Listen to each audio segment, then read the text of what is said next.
Hello, I'm sitting here with Edward Luce, who's the author of one of my favorite books, maybe my favorite book on modern India. So I thought I'd just ask him a few questions about Indian economic prospects.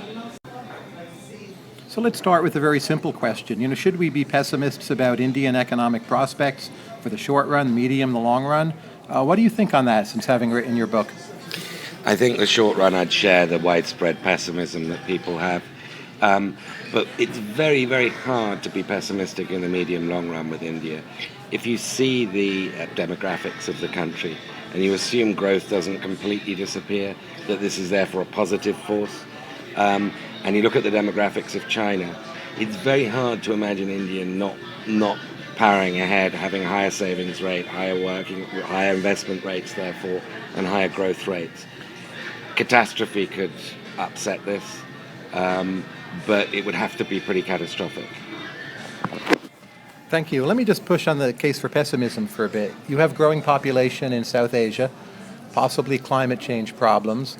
Agricultural productivity has been slow. In most countries that make big leaps forward, you see it starting first in agriculture. And India doesn't really fit that model. So basically, how are they going to feed everyone, even if you're seeing income gains in a lot of classes of the population?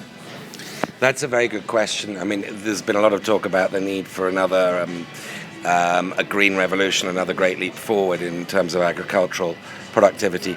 I think, though, that it's very hard to see where that's going to come from without some kind of rationalization of land ownership. You're going to have to allow people to own larger plots of land. You're going to have to make land ownership easier, title deeds easier.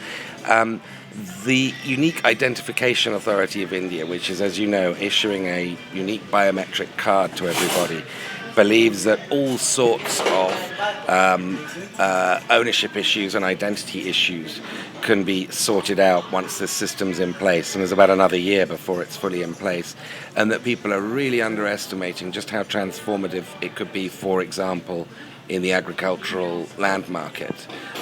So you've got to hope for that kind of unexpected change, because there's nothing in terms of the conventional policy approaches from New Delhi to suggest a big agricultural revolution is around the corner. So if we're looking for 2 or 3 variables that people would look at to try to see how India is doing in the short and medium run, or news items or indicators, what is it that people should look at actually to get a sense of where India is headed? One of them, I think, would be on the political plane, which is looking at the viability of Narendra Modi, the Chief Minister of Gujarat, because there is a great deal of exasperation now, really tangible, amongst the Anglophone middle classes and, of course, way beyond that, but amongst the elite opinion formers with the low caliber of politicians, of governance in all forms. And there's a great deal of admiration for almost every aspect of Narendra Modi's administration, barring a very, very important elephant in the room, his communal attitude.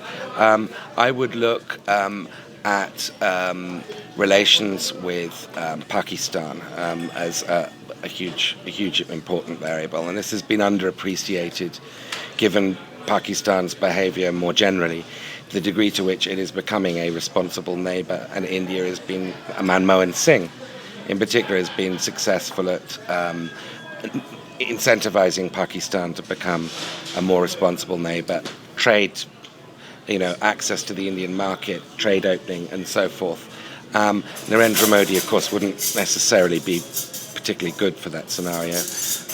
And I would look at the continued rate of what some people call brain circulation, but I think is right to call reverse brain drain, going back to India, which has paused in the last year or two.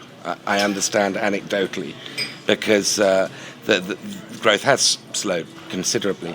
I would look at that as a really good advance indicator of future Indian growth, short to medium term Indian growth prospects. Thank you for that. Oh, this is impressive. That's Edward Luce speaking from late 2012. For further reading, I very much recommend his book, In Spite of the Gods, The Rise of Modern India. And for his more recent writings, just Google Edward Luce India, and you'll come up with plenty. Thank you for listening, and thank you, Edward. Thank you very much, Tyler.